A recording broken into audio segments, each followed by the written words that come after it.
The sound of the slap was swallowed instantly by the plush acoustics of the Grand Regency Ballroom in St. Louis, Missouri, yet its echo deafened me more thoroughly than any explosion. It came so fast, a sharp, concussive force that snapped my head to the side. The delicate wire frames of my spectacles, a gift from my late husband Robert, flew across the polished mahogany floor. They hit the marble inlaid base of a fountain, a ridiculous gilded thing the venue used for effect, and shattered. It wasn't a clean break. The lenses fragmented into a constellation of razor-sharp shards. The pain on my cheek was a bonfire, a searing, immediate sting, but it was the humiliation, the sheer, crushing weight of 130 guests frozen in place, that truly hollowed me out. My daughter-in-law, Jessamine, stood before me, her pristine ivory wedding gown an accusation, her hand still raised slightly, a weapon she had just used. "That's what you get for being so selfish, Corinne," she hissed, her voice a low, venomous coil that somehow cut through the absolute silence. "A woman your age doesn't need a sprawling apartment on the Central West End. Give us the keys." Before we dive into my family life story, did you think family loyalty was worth more than a piece of property? Hit the like button and tell me in the comments if you've ever had to choose between family peace and your own dignity.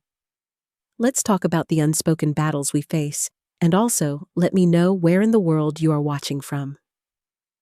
I stood there, 61 years old, a widow dressed in a simple deep blue sheath I'd bought on sale, feeling every single eye on me. The burning on my face was a badge of shame. I could see the guests, relatives, colleagues, friends of the newlyweds, in a static tableau of discomfort. Some averted their gaze quickly, pretending a fascination with the ornate ceiling. Others leaned in to whisper. Their eyes, however, fixed not on Jessamine, the aggressor, but on me, the victim.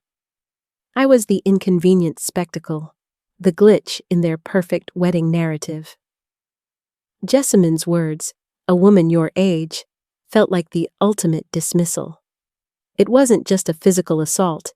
It was the final, brutal declaration that I was obsolete, a relic whose life and possessions were now rightfully hers. I watched as my son, Keen, stood utterly motionless beside his new bride, his gaze glued to the floor, his silence a profound and total betrayal. He looked like a beautifully tailored coward, a stranger in a handsome suit. The ache in my chest was a dull, heavy thud, a grief for the son I had raised, who was now invisible to the man standing here. "You're not welcome here anymore, Corinne," Jessamine continued, a triumphant gleam in her emerald eyes as she smoothed a wrinkle from her gown, the fabric a soft whisper against her perfect skin. "Keen and I are starting a new life. Your apartment, well, it's a temporary necessity. It's a perfect launching pad until we secure something permanent." Every word was a shard of ice thrown into my soul. For months, I'd weathered her subtle, corrosive insults about my decade-old car, my job at the local bookshop, my modest existence. "Why doesn't a woman of means enjoy her golden years?" she'd once asked, her fake concern a palpable shroud of mockery. But this public, physical assault, this was a line I hadn't realized existed until she sprinted across it. I forced myself to move, my limbs heavy with shock, and crouched down to gather the remnants of my glasses. The silence was so thick I could almost taste it, yet the unspoken judgment of the room felt like 100 tiny needles piercing my resolve. As my fingers brushed against the fragmented glass, something shifted inside me. The years of quiet humility, of conscious discretion, of living beneath my true self, they crumbled into dust. I rose slowly, deliberately, my movements stiff yet weighted with a new, dangerous resolve. The tears that streamed down my face were no longer tears of pain or shame. They were the cleansing waters of a final, irrevocable decision. I could feel the heat radiating from my bruised cheek, a searing reminder of the price of their audacity. Jessamine's aunt whispered loudly enough for half the room to hear. "Poor thing, she looks so fragile. The bride is right. She can't take care of herself anymore." Keen's cousin added, with a sickening false compassion. "She should be in a luxury retirement community, not struggling alone in a big place." Their words, meant to cement Jessamine's righteous indignation, landed on me like acid. They didn't see a woman with dignity or history. They saw an elderly inconvenience, a piece of real estate in a failing body. The truth they didn't know, that I was only pretending to be fragile, was about to become a very brutal reality. Robert had taught me years ago that visible wealth attracts problems, but invisible wealth gives you power. That power, for decades carefully guarded, was now my only weapon. My hand found the worn, familiar leather of my black purse. I didn't fumble. I reached inside and pulled out my smartphone, the most unassuming model available. With shaking but determined fingers, I dialed a number I had sworn I would never use again. "Gideon, it's Corinne. I need you to come to the Grand Regency Ballroom immediately. Yes, right now. Bring the documents we discussed. It's time for them to know the truth." My voice was a low rasp, thick with unshed emotion, but the underlying steel was undeniable. Gideon, my financial consigliere, sounded grave. "Mrs. Hughes, are you absolutely sure? Once this is done, there is no going back." I looked over my shoulder, back at the shimmering scene of betrayal. Jessamine laughing now with a bridesmaid, Keen offering her a weak, solicitous smile, neither of them sparing me a second glance. They had moved on from my public execution. "Completely sure, Gideon," I confirmed, the word ringing with the force of a final judgment. 30 minutes, no more." I ended the call and walked toward the grand carved oak doors. My gait was steady now. I was shedding the costume of the meek, simple widow, and with every step toward the exit, I felt the return of the formidable woman I had been, the woman who would now deliver the consequences of their unforgivable greed. The crisp October air of St. Louis hit me as I stepped out of the Grand Regency, a welcome shock against the lingering heat of my burning cheek. The parking lot was a silent, sprawling field of luxury cars, a fitting backdrop for the gilded deception I'd just fled. I sank into the cracked vinyl seat of my unassuming 10-year-old sedan, the car Jessamine frequently called a death trap. It was a lie I cherished, a layer in the carefully crafted persona of a financially struggling widow. Through the windshield, I watched the golden light spill from the ballroom windows, carrying faint, cheerful bursts of music and laughter. It was a bizarre, surreal contrast, the joyful soundtrack to my complete family dissolution. I was 30 minutes away from detonating the illusion they had so desperately tried to seize, and the memories of how Jessamine slithered into our lives now flooded my mind, an unstoppable, bitter tide. 2.5 years ago, Keen had brought her to my apartment on Lafayette Square, a nervous grin plastered across his face. "Mom, meet Jessamine. She's special." Even then, I remember the feeling of a cold hand gripping my intuition. Jessamine, all sharp angles and flawless tailoring, had surveyed my cozy, well-worn home with a barely concealed disdain that felt less like an emotion and more like an audit. The heavy, dark wood of my second-hand furniture, the faded floral curtains I'd sewn myself, the kitchen that smelled perpetually of rosemary and old-world comfort. Her gaze dismissed it all. "Oh, Keen," she'd murmured, her voice just loud enough, a theatrical stage whisper. "Is this really where your mother lives? How quaint." The word dripped with condescension. Keen, usually so sharp, just beamed at her, utterly blind. That first dinner, the roast chicken I'd perfected over decades, was a study in veiled aggression.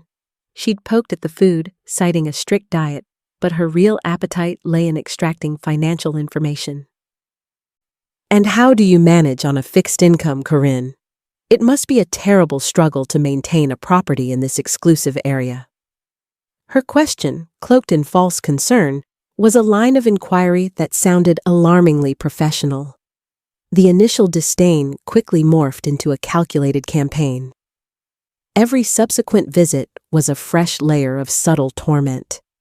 If I wore an outfit, she'd make a cutting comment about how certain colors age one so quickly. If I mentioned my work at the Book Nook, she'd patronizingly declare, "It's so sweet you have a little hobby to keep you busy, Corinne, but you shouldn't have to work." Her eyes, however, never lingered on my simple clothes or old car. They fixated on the details she truly valued. The breathtaking panoramic view of the city skyline from my balcony, the high ceilings, the rare, pre-war structural integrity of the building. She was an appraiser in a designer dress, constantly calculating the market value of my vulnerability. One afternoon, Keen was on the phone in the bedroom, and I heard Jessamine on her own call in the kitchen, her voice low and conspiratorial. "Yes, Mama, the old lady's place is gold. We just need to nudge her into a facility. She's so naive she'll probably sign the deed over if we put a sob story on it." The words were like a physical blow, a confirmation of the naked greed behind her beautiful facade. I quietly returned to the living room, maintaining the mask of the dotty, slightly vulnerable widow, my composure an act of supreme emotional strength. From that moment, our relationship became a high-stakes, silent game of chess. The pressure began to escalate once their engagement was announced, a whirlwind affair announced barely 6 months after they met. "Corinne, I've found some lovely full-service residences for women in your situation," she'd chirp, scattering brochures for luxury senior living facilities across my mahogany coffee table as if staging a hostile takeover. "Think of the convenience. Meals, activities, no more worrying about maintenance." Her arguments were all designed to erode my sense of competence and independence. Keen, tragically, echoed her phrases like a ventriloquist's dummy. "Mom, Jessamine is just looking out for your well-being. It would be safer for you to have round-the-clock care." The pain of watching my son's personality dissolve under her influence, of hearing him prioritize her financial scheming over his own mother's dignity, was excruciating. That's when I quietly initiated my own investigation. I called Amelia, a brilliant but discreet friend who owned a top real estate agency in the area. "Amelia, I need you to find out everything you can about Jessamine and Keen's true financial standing. I want every debt, every loan, every hidden detail." The results, which arrived 2 weeks before the wedding, were a gut-wrenching confirmation of my darkest fears. Their perfect life was a spectacular mirage built on a foundation of quicksand. The wedding itself, the lavish affair I had just departed, was financed by high-interest credit cards and unsecured personal loans. Their rented condo in a fashionable district was 3 months behind on rent. The sleek imported car Keen drove was leveraged with a payment that consumed over half of his modest sales manager salary. They were drowning in over $120,000 in debt. My prime Lafayette Square apartment, fully owned and in one of the most desirable parts of the city, wasn't a nice option for them. It was their only viable life raft. The realization hit me. Keen hadn't fallen in love with a woman. He'd found an accomplice to his self-inflicted financial ruin, and I was the mark. They weren't driven by love or even a normal, grasping ambition. They were fueled by the desperation of imminent financial collapse. The betrayal burned hotter than the sting of Jessamine's slap. My son, the man I had raised to be honest and self-reliant, was actively conspiring to exploit his own mother. The moment of truth, which I had hoped to avoid, was no longer a choice. It was an absolute necessity to protect myself. The headlights of Gideon's black sedan swept into the parking lot. 30 minutes was up. The time for pretense was over. Gideon's car, a sleek, understated black Mercedes, pulled up beside my humble sedan. He emerged with a legal attaché case, his impeccably tailored suit and grave expression, a stark visual counterpoint to the jubilant energy spilling from the ballroom. He was the only person who knew the full, staggering scope of my late husband Robert's financial genius and the invisible empire we had built and carefully concealed.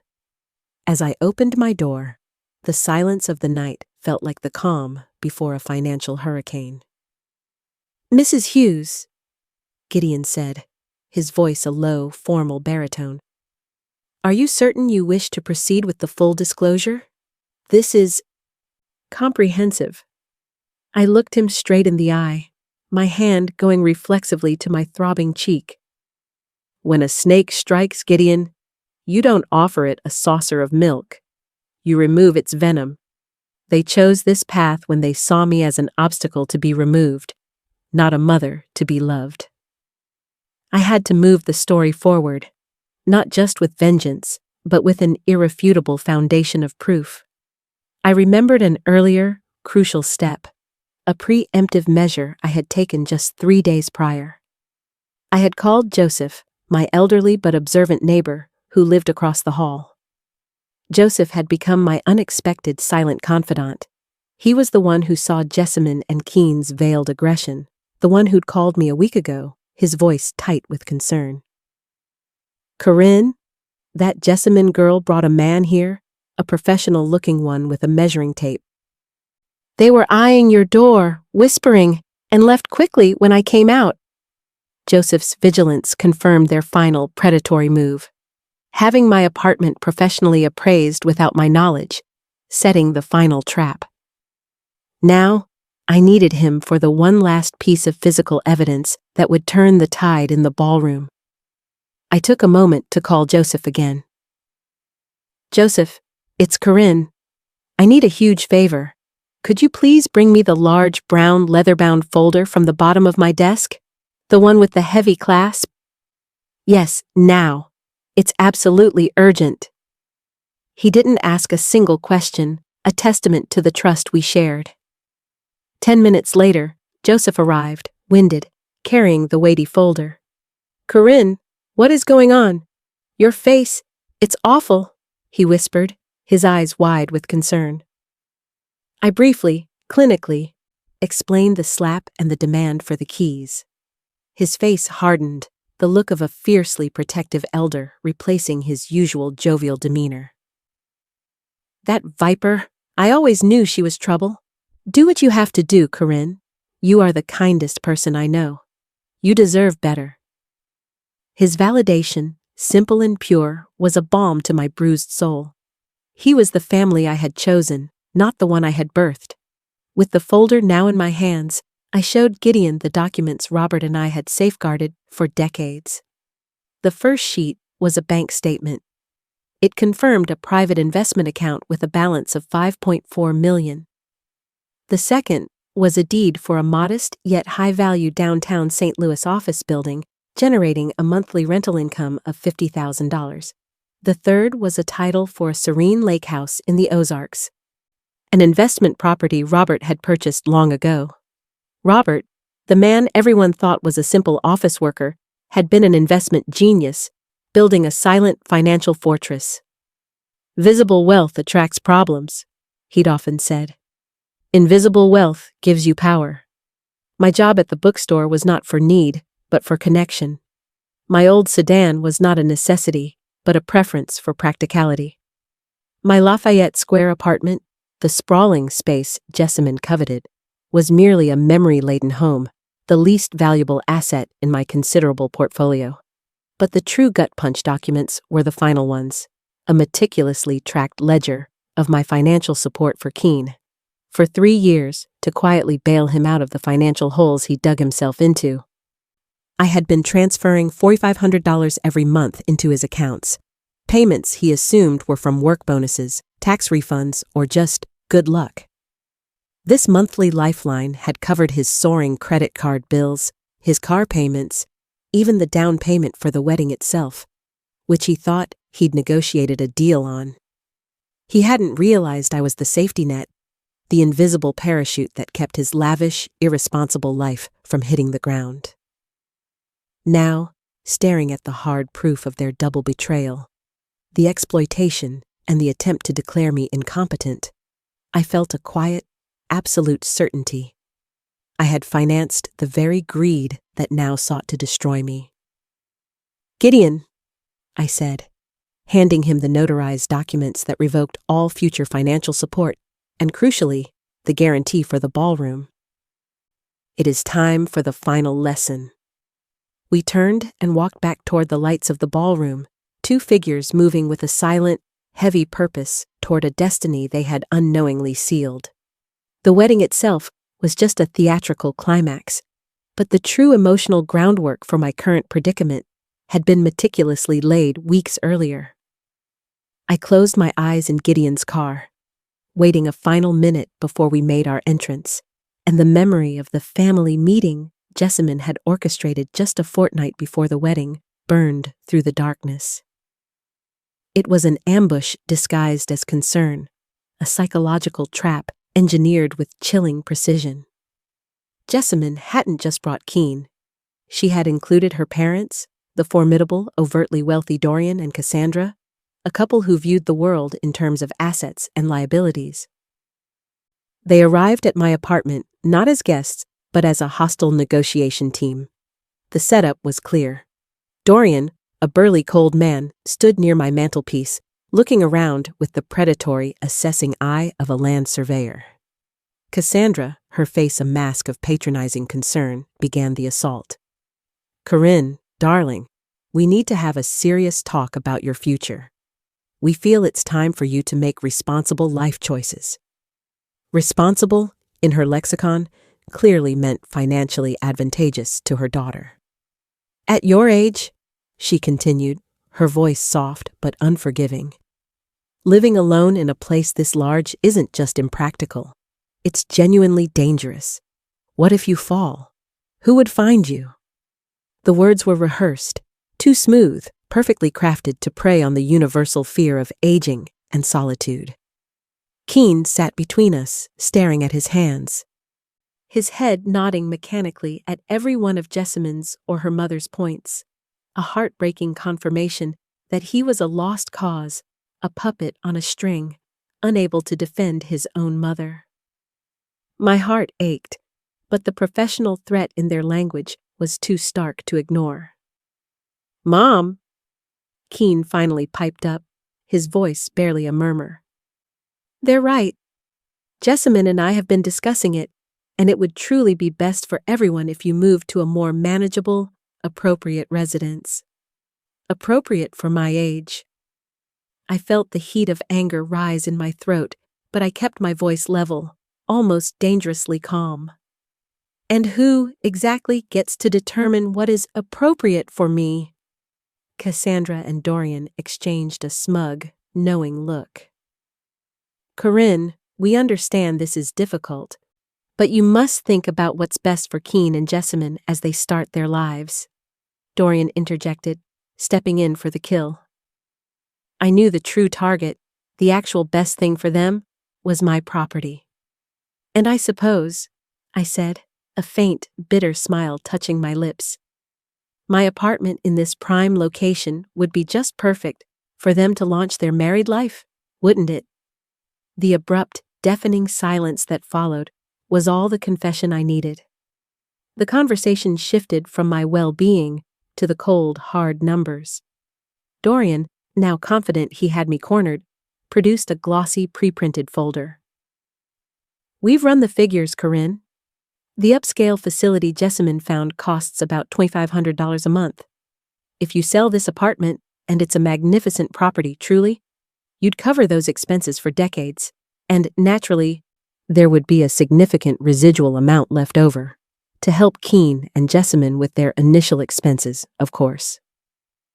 The facade had completely dropped. It wasn't about my safety. It was about converting my life, my home, my memories, into a quick, enormous infusion of cash to finance their unsustainable greed. "And if I refuse?" I asked, watching Keen flinch slightly at the bluntness of my question.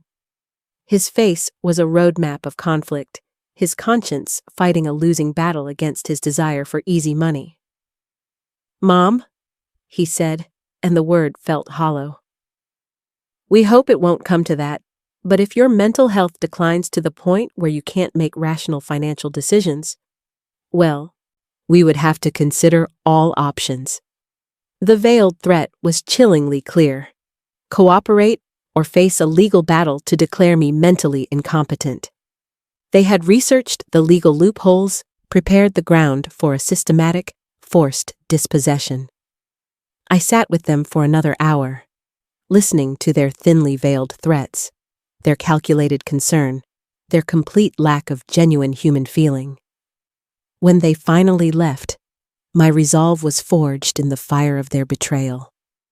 I had cried that night, not for fear of losing my home, but for the profound loss of my son.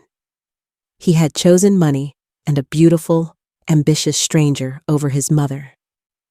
I had called Gideon immediately, a voice of tears and iron will. "Gideon, investigate them. Everything. I want every single debt, every single liability. I need to know the full truth I'm up against." The report was devastating, but the most agonizing detail, my son's recent inquiries to banks about loans against an elderly relative's property, was the final confirmation that I was facing not just a greedy daughter-in-law, but a conspiracy orchestrated by my own blood. The massive oak doors of the Grand Regency swung open, admitting Gideon and me back into the pulsating heart of the celebration. The contrast with the quiet desperation of the parking lot was jarring. The air was thick with the scent of lilies and expensive perfume, the music a deafening, up-tempo pop song, and the dance floor was packed. But as we stepped into the light, our arrival, my bruised face starkly visible, Gideon's legal briefcase a dark omen, created an immediate rippling silence. The DJ, mid-song, seemed to sense the shift and nervously faded the music to a quiet, uncomfortable hum. 130 pairs of eyes swiveled toward us.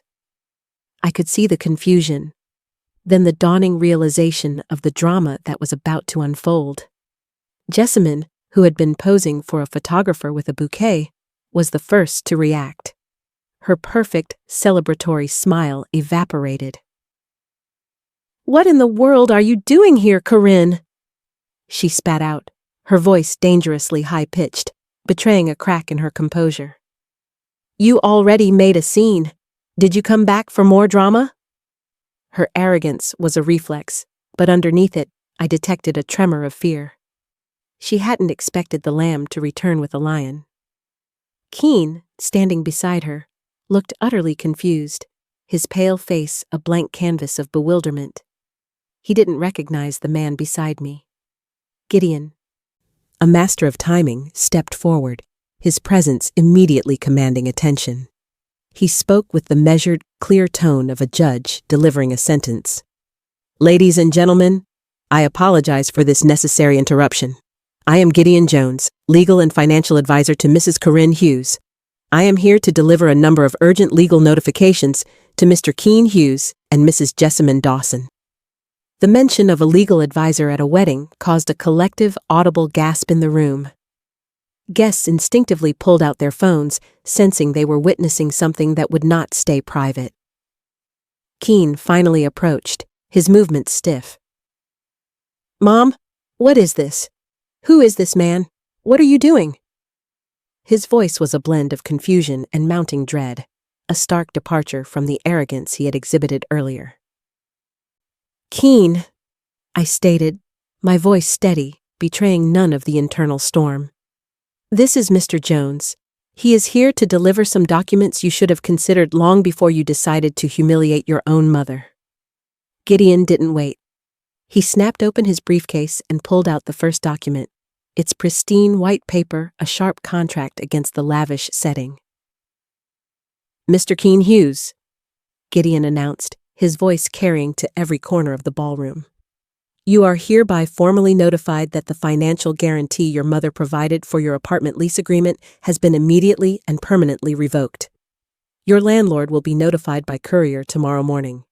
You and your wife will have 30 days to secure a new guarantor or vacate the property. The statement detonated in the room. Keen's jaw dropped, all color draining from his face. Financial guarantee? He mumbled, turning to me, his eyes wide with horror and a nascent understanding. He knew, deep down, that his lifestyle was too expensive for his income. Mom, what is he talking about? Jessamine, recovering her rage, surged forward, her wedding dress a swirling tide of anger. It's impossible. She's a poor, pathetic old woman. She works in a bookshop. She drives a 10-year-old jalopy. This is a lie. She shrieked, her voice shattering the last remnants of the silence. But Gideon was relentless, pulling out the next document. Furthermore, Mrs. Hughes has suspended the monthly transfers of $4,500 made to Mr. Hughes's personal accounts to cover various expenses, including his vehicle insurance and a substantial portion of his credit card debt. These transfers have ceased, effective immediately. Jessamine let out a guttural sound, a strangled cry of realization. The room exploded in murmurs. Their financial house of cards, the one I had secretly shored up for years, had just been publicly demolished. Jessamine's shriek echoed through the suddenly chaotic ballroom. This is insane! You're making this up! No one with that kind of money lives like a hermit! Her mask of elegant composure was entirely gone, replaced by a raw, desperate hysteria. She was pacing, her beautiful wedding gown dragging on the floor, now looking more like a shroud. Guests were moving away from the couple, but not toward the exits. They were circling, their phones held high, recording every agonizing moment. Appearances, I said, my voice calm but laced with a cutting finality, are often designed to deceive, Jessamine. My late husband and I chose to live simply because we valued privacy above ostentation. It appears we were wise. We just didn't anticipate the problems would come from within our own family. Keen stood frozen, looking at me with a profound, terrifying dawning of comprehension. You were paying for all of it? He whispered, the question not accusatory, but born of sheer, painful disbelief. I could see the boy I had raised in his eyes, the man he once was, momentarily wrestling with the corrupted person he'd become. For 3 long years, Keen, I thought I was helping you through a rough patch. I thought you would eventually recover and remember the values I taught you. Instead, I was only financing your downfall and enabling your wife's greed. My words were a final, devastating epitaph for the son I had lost. Gideon chose that moment for the final, most financially ruinous strike. He held up a single, stark document. Finally, Mrs. Hughes has formally revoked the guaranteed payment for the total cost of this wedding celebration. This includes the ballroom rental, the catering, the music, flowers, and photography, totaling over $53,000. The management here will now be demanding immediate alternative payment from Mr. and Mrs. Hughes before the guests are permitted to leave. The implication was immediate and terrifying. The guests were now collateral. The entire event was now an unpaid debt. A collective panicked murmur swept through the room as people instinctively reached for their coats and bags, desperate to distance themselves from the financial cataclysm. Jessamine's control snapped completely. She collapsed onto a nearby chair, burying her face in her hands, her sobs racking her entire body. It's ruined! Everything is ruined! Our beautiful plan! Her misery was absolute, but I felt no pity. Her words revealed the core truth. This wedding was not a beginning of a marriage, but the culmination of a financial plot. Keen, however, finally found his voice, a desperate, broken plea. Mom, Please, we can fix this. The guests, the wedding, it was wrong, but we didn't know you were rich. You can't destroy my life over a misunderstanding. Destroy your life, Keen? I repeated, my voice ice cold. Was it a misunderstanding when your wife slapped me in front of everyone? Was it a misunderstanding when you stood by and let it happen? Was it a misunderstanding when you conspired to declare me incompetent to steal my home?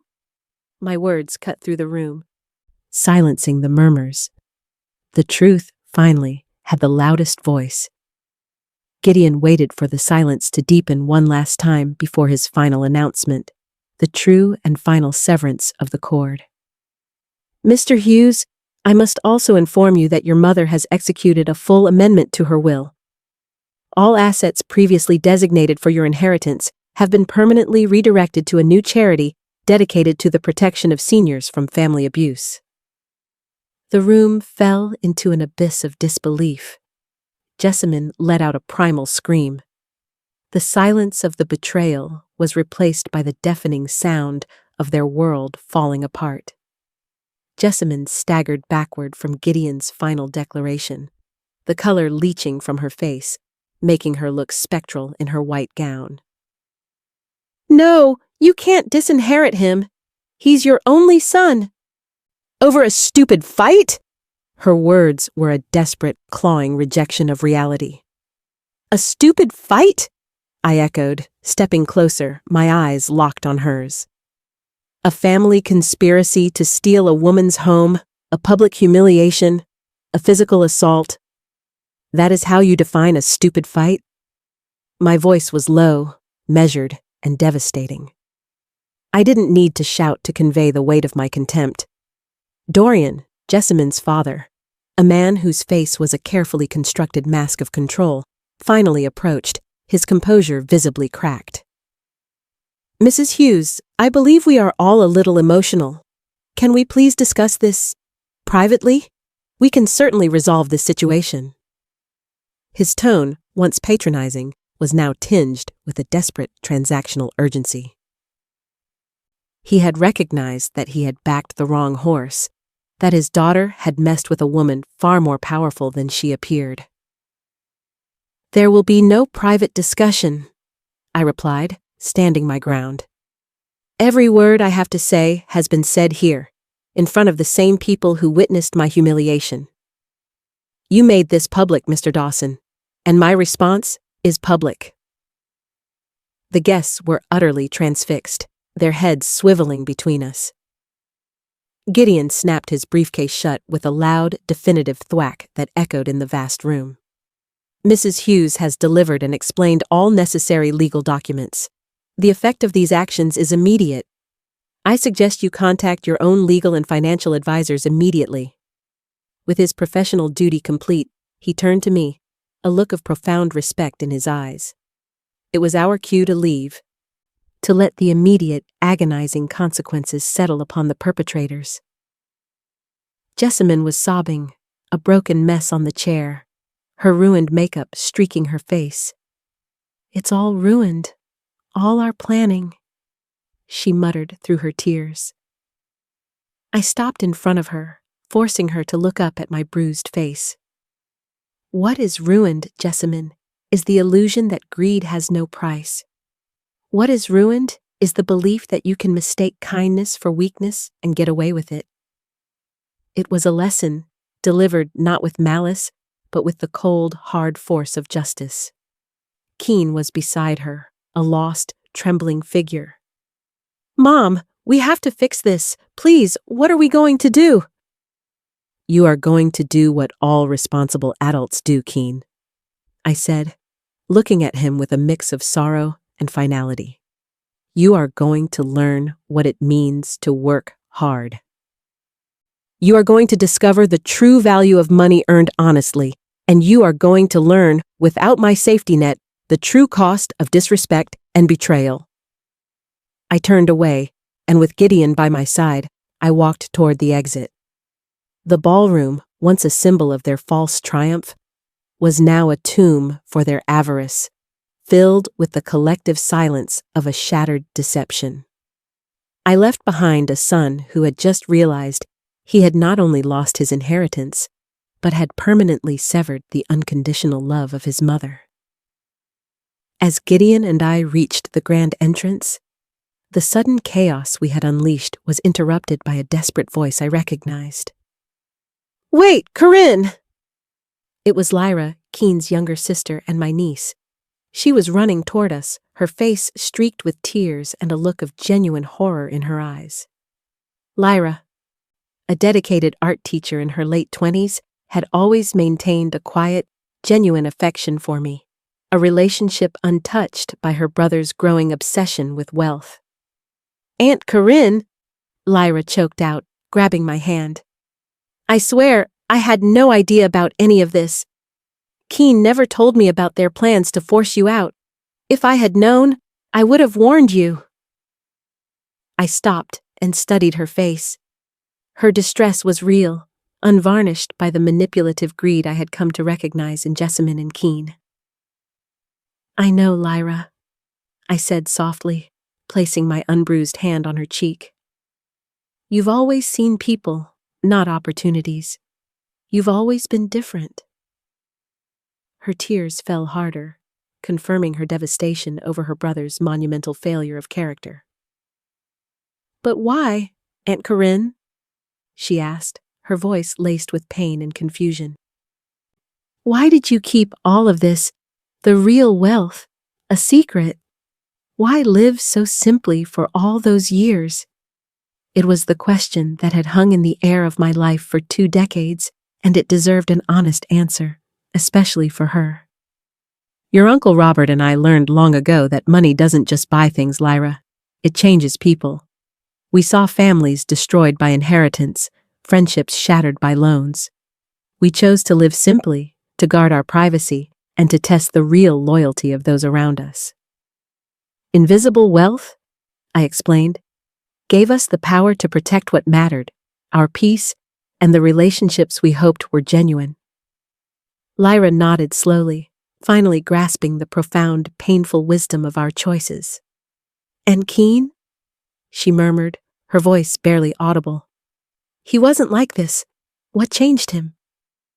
Her grief for her brother was palpable.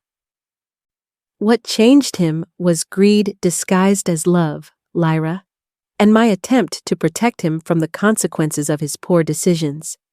I protected him so well that he never learned the value of struggle or the necessity of integrity." My words resonated with a somber finality. At that moment, the ballroom manager, a burly man named Mr. Martinez, approached, his face etched with official alarm.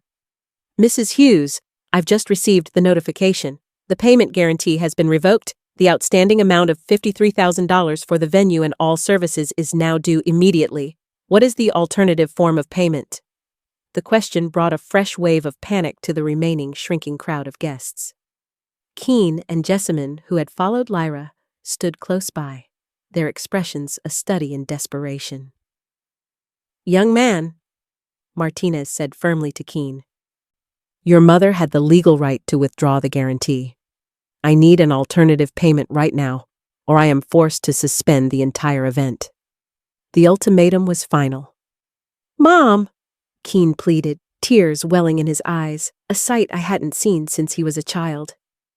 "Please, for the last time, I know we were wrong, but don't ruin the entire wedding. Don't do this to all these people."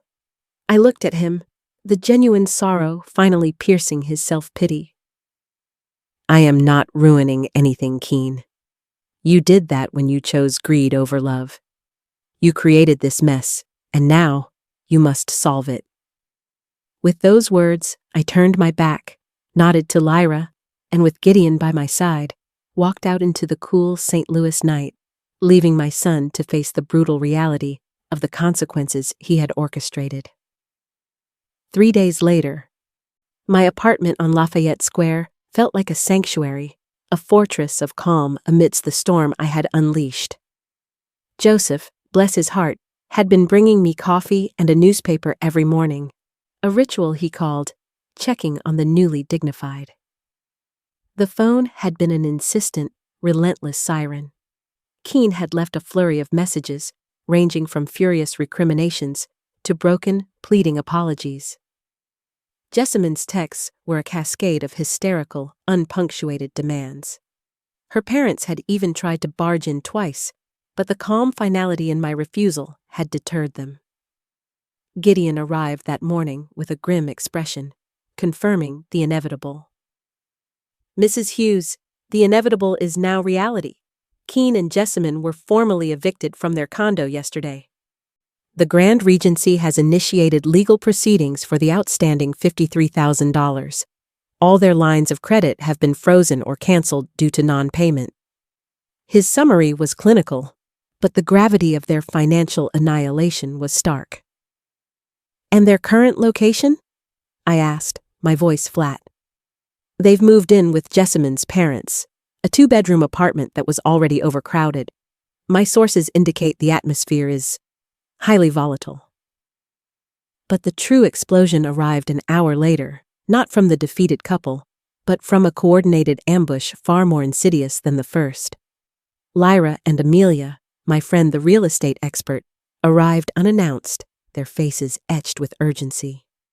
Lyra was clutching a manila folder with a look of barely contained fury. "Aunt Corinne," Lyra began, "we've been investigating, and what we found goes beyond greed. They haven't given up. They've gone to Plan B." Plan B. The words sent a cold spike of fear through me. Amelia confirmed it, her voice trembling. "I found evidence Jessamine has been consulting with a lawyer specializing in mental competency cases for the elderly. They had a detailed plot to legally declare you incompetent and seize control of your assets." She slid documents across the coffee table. Emails, legal consultation notes. They were trying to use my completely justified reaction at the wedding as proof of erratic behavior and financial vindictiveness to a judge. Joseph, who had stayed for the meeting, added the final chilling piece. "Corinne, I overheard Jessamine on the phone the day after. She was telling someone the crazy old woman had ruined the wedding, but they could still use the scene to their advantage." The sheer, calculated wickedness of their new strategy made my blood run cold. It wasn't enough to exploit me. They wanted to erase my sanity and autonomy. At that moment, Gideon returned, and his expression confirmed the worst. "Mrs. Hughes, Keene filed a preliminary petition yesterday. He is formally requesting the court evaluate your mental competency based on irrational behavior and destructive financial decisions." He even provided sworn statements from several of the wedding guests. The audacity of my son using my dignity as a weapon against me solidified my final, unshakable resolve. "Very well," I said, rising to my feet. "If they want a legal war, they will have a war. But it will be fought on my terms, with my resources, and with the truth." I walked to my desk and pulled out a folder I'd been preparing for 3 days. For 3 days, I have been gathering my own documentation. I have contacted lawyers specializing in elder abuse. I have photographic evidence of the physical assault. I have the bank records proving their conspiracy. We will not be defending my sanity, Gideon. We will be prosecuting their crime. Gideon's professional demeanor softened, replaced by a look of profound respect as I detailed my counter-strategy. He knew this was no longer a battle over money. It was a fight for my autonomy and for every elder who had been silenced.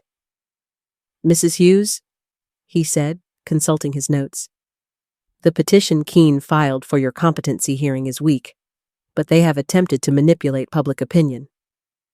They are portraying you as the unstable aggressor." "Then we will control the narrative," I declared. My unexpected allies had a powerful piece of evidence. Joseph, still holding his phone, showed me a screen that made my heart leap. "Corinne, remember all those phones at the wedding? Well, some of the videos of Jessamine's slap and your subsequent announcement are trending. People aren't seeing a senile woman. They're seeing a dignified woman fighting back against abuse. You've gone viral, The comments, Amelia added, were overwhelmingly in my favor, a cascade of support, shared stories of elder exploitation, and praise for my courage. The public perception had become my most powerful shield.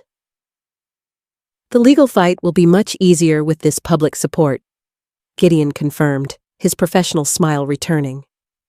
It's difficult to argue a client is mentally incompetent when millions of people are applauding the sheer logic and justice of her actions.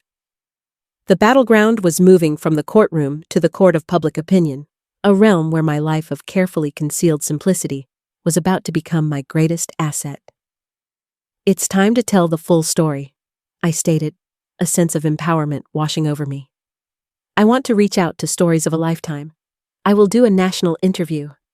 I will show the world the insidious nature of family greed, the years of quiet abuse, and the exact moment where enough became enough. I will turn my pain into a spotlight. This was not about revenge. It was about transforming my personal trauma into an act of profound social justice. The subsequent weeks were a whirlwind of legal preparation and public relations. Gideon worked tirelessly, preparing a devastating legal defense that was, in reality, an overwhelming offense. A document detailing all of Jessamine and Keen's debts, their conspiratorial emails, and their legal maneuvers. My lawyers filed a countersuit detailing their elder abuse, defamation, and conspiracy to commit fraud. I, meanwhile, met with a ghostwriter to begin the process of a book, determined to leave a permanent record of my truth. The battle had escalated from a personal family feud to a public service announcement, a warning shot across the bow of every greedy family member across the nation. 6 months after the infamous wedding, I sat in the brightly lit studio of the nation's most prominent talk show, Stories of a Lifetime, in New York City. My story, the slap, the counterstrike, the viral videos, had become a national symbol of resistance against elder abuse. The journalist, Catherine Diaz, smiled at me with genuine warmth. "Mrs. Hughes," she began, "your courage has inspired thousands. We've received letters from across the country." The legal fallout for Keen and Jessamine had been swift and devastating. Their case against me for mental incompetence collapsed when Gideon presented the documented evidence of their financial conspiracy. They were not only found to be the abusers, but were also fined $45,000 for legal frivolousness. The bankruptcy was immediate. Keen lost his job, and Jessamine's attempts at a consulting business were destroyed by the viral footage. They were now in a cramped, rented room in the suburbs, struggling desperately to pay off their mounting debts. The most painful part was Keen's silence. After the initial legal defeat, he cut off all contact. No apology, no explanation, just a self-pitying silence that spoke volumes of his refusal to accept responsibility. Jessamine, however, had continued to send desperate, manipulative messages, her pleas evolving from threats to a final, desperate card. "Corinne, I'm pregnant. You can't let your grandchild grow up in poverty." The news of a grandchild, Oliver, hit me like a physical blow, a complication to the clean justice I had sought. But I had learned my hardest lesson. I could not save people who refused to save themselves. The red light on the camera went live. "Mrs. Hughes," Catherine asked, "6 months later, how does it feel to know your stand has helped so many?" "I feel grateful," I replied, my voice steady. "Grateful that my pain has served a purpose. For years, I felt confused, isolated, wondering if I was the one who was wrong. My story, sadly, is the story of far too many. Abuse rarely starts with a blow. It begins with the slow, subtle erosion of your self-worth." The interview culminated with the inevitable, difficult question. "Mrs. Hughes, if your son is watching this, do you have a message for him?"